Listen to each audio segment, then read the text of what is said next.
Welcome also from my side. As already mentioned, currently working as a postdoc at the Department of Chemical Engineering in Ulm University. And today I would like to take the opportunity and present, talk, and also discuss the strategy that we develop regarding the modular photoreactor platform that was, as already mentioned, developed as part of my PhD thesis.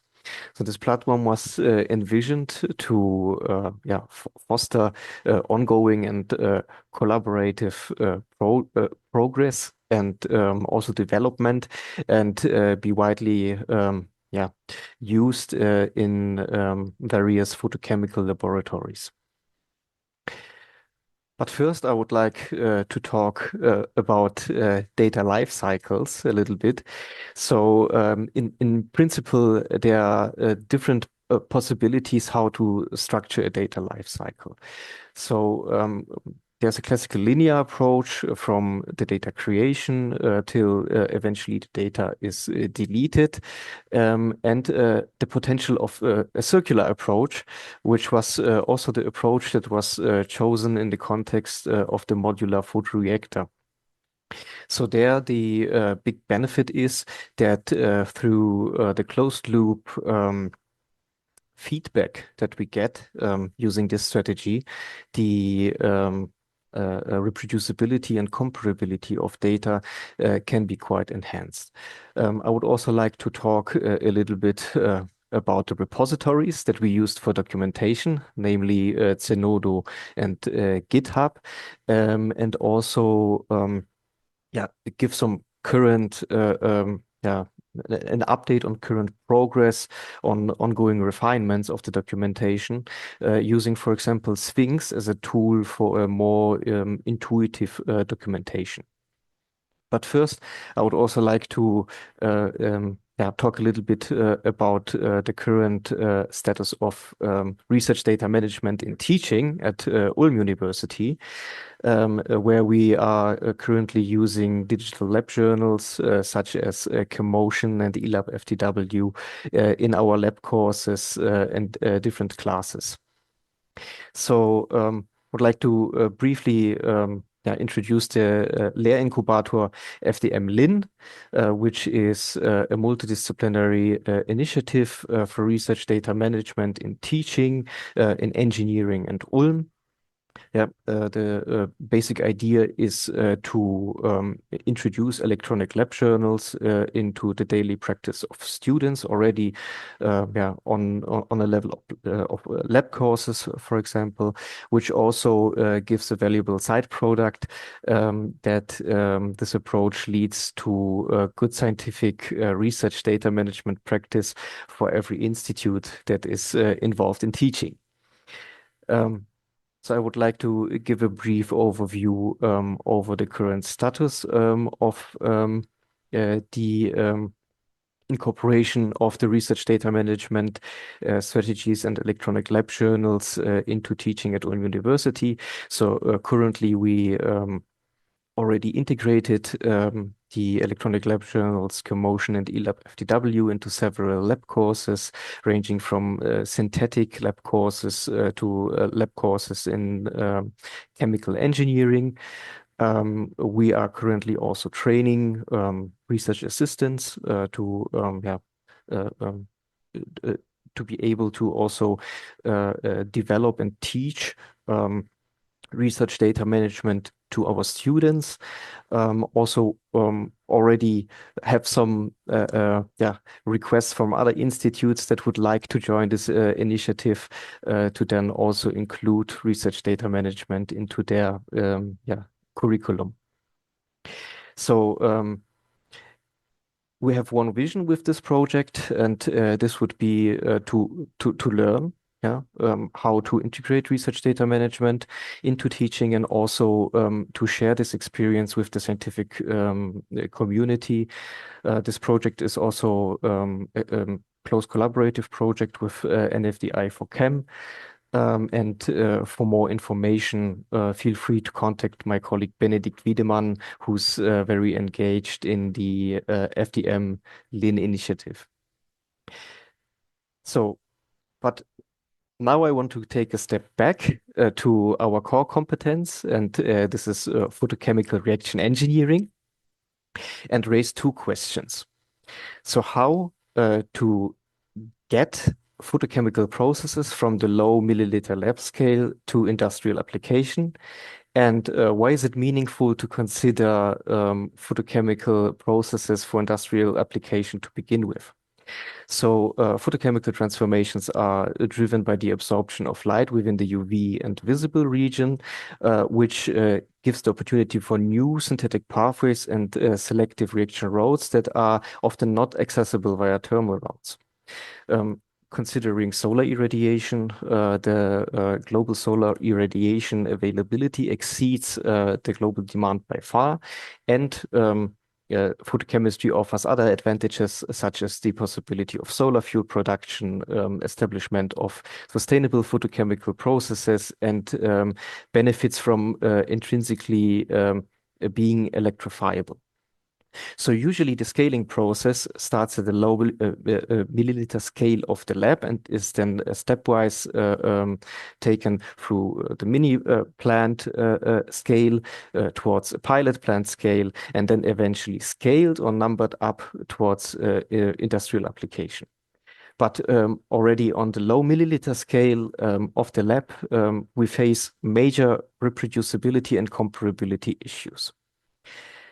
So this is based on several challenges. We have a lot of different metrics that we can use to evaluate the performance of a photochemical system, such as turnover numbers or product yields for photocatalytic experiments, such as hydrogen production or water splitting.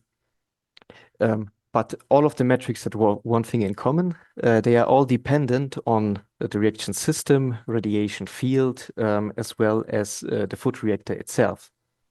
So one solution that appears to be close at hand would be to just standardize the used conditions and photochemical platforms. But this is not possible due to the varying demands of different photochemical systems and also laboratories, or at least not that meaningful. So we take another approach that was to document and characterize the experimental platforms that we use, so offer well-documented setups, and also standardize, but not the platform itself, but the reporting of the details and data regarding the platform. So there are several requirements that a photochemical reactor has to fulfill to ensure reproducibility and comparability and be widely used within the community, which first and foremost includes a high user compliance. The platform should be also extensible and adaptable to the varying demands of different photochemical systems and laboratories.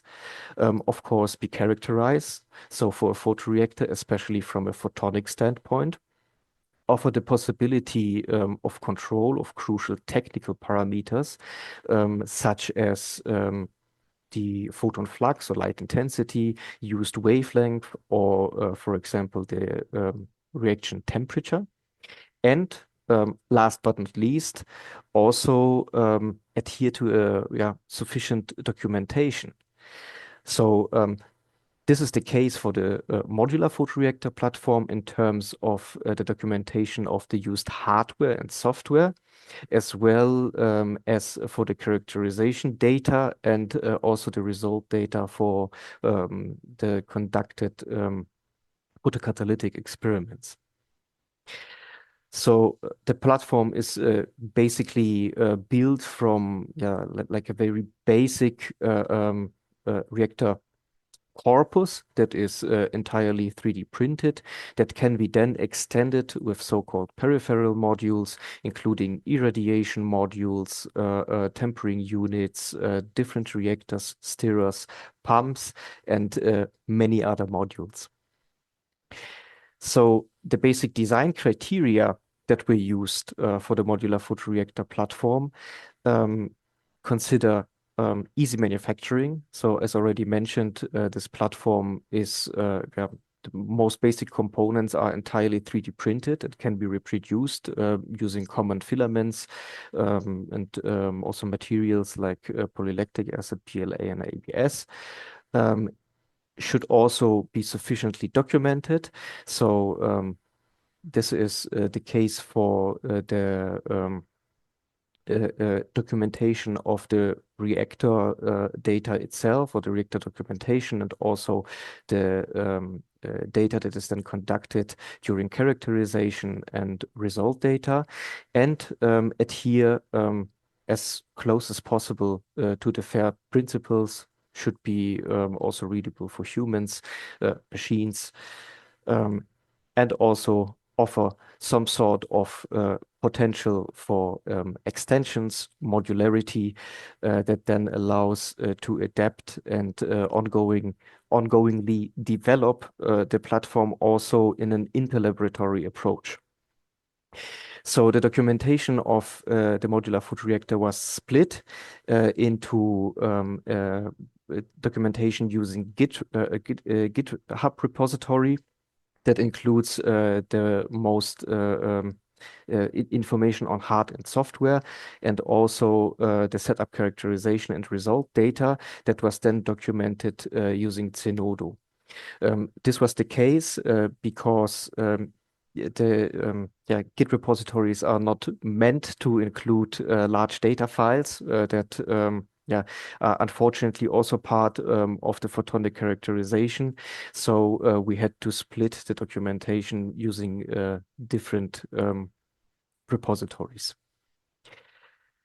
So as I already mentioned, the characterization data of the modular photoreactor is part of the Zenodo repository.